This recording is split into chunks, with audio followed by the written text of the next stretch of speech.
On July 22nd, 2025, the family of Ozzy Osbourne announced his passing. The frontman of Black Sabbath, famously known as the Prince of Darkness and the Godfather of heavy metal. The official statement said he died on the morning of July 22nd, surrounded by love, close to his family, and asked for privacy during this time. The cause of death was not officially disclosed. However, Ozzy had been battling progressive Parkinson's disease since 2020. He was confined to a chair, had undergone multiple serious surgeries after a fall and an infection, and his health had been closely monitored, reportedly up to 15 times a day in recent months. "I'm not leaving," he said in a recent interview. "I'm just changing form." Those final months were especially meaningful for him. After decades in the spotlight, Ozzy remained not just a musical icon, but also a symbol of resilience. His health was fragile. Parkinson's, spine surgeries, chronic injuries, but his spirit was untouched. He still cracked jokes, wore his black leather jacket, and declared that rock and roll still lived within him. In spring 2025, Ozzy did something that shocked even his most devoted fans. He announced his participation in a documentary that showed his life offstage. Not as a rock god, but as a man. Cameras followed him through his daily life, feeding pigeons, playing with his granddaughter, and watching old Black Sabbath performances. One of the scenes went viral. Ozzy sat by a window watching a concert from the 1980s. As his younger self sang Mr. Crowley on screen, he quietly sang along in real life. A single tear rolled down his cheek. Meanwhile, Sharon Osbourne, his wife and lifelong partner, opened up to the press in a way she never had before. Ozzy was always afraid of silence. He couldn't live without the sound of the stage. But now, he's learning to listen to himself.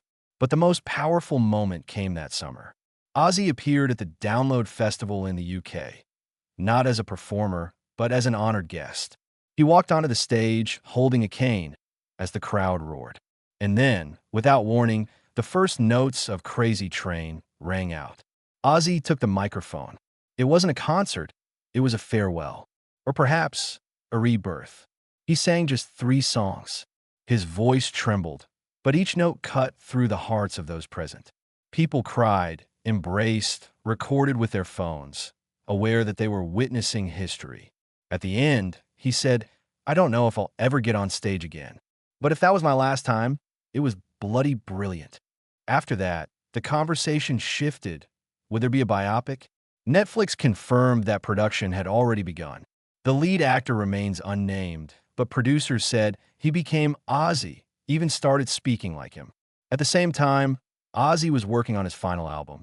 He had already recorded tracks with former Black Sabbath members and new generation artists, including young rappers and electronic musicians. "It's not rock, it's not metal. It's Ozzy, the way I feel now," he said. Sharon revealed that a recording studio had been set up right inside their home, so Ozzy could record without leaving his bedroom.